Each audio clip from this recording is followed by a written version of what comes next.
স্ত্রীর কাছ থেকে দুইটা জিনিস চাইতে হয়, কোরআনে আছে।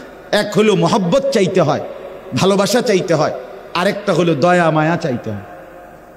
শুধু মহব্বত না, দুইটাই লাগে।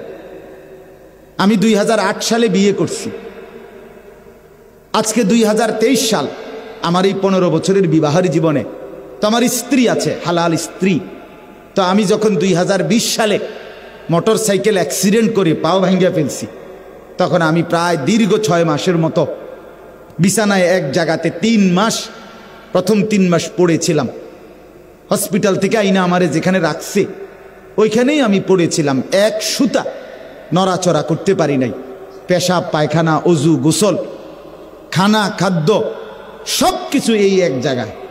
তো সেই 6 মাসের লাগাতার আমার রাত দিনের সমস্ত খেদমত দয়া মায়া করে আমার বিবি করছে। এটা রাস্তার নর্তকীর থেকে তুমি পাইতা না, এটা মিলবে না। এজন্য স্ত্রী মানে শুধুই কি না উপভোগের সামগ্রী না, সে ভালোবাসার ওজন, দয়া মায়ার ওজন।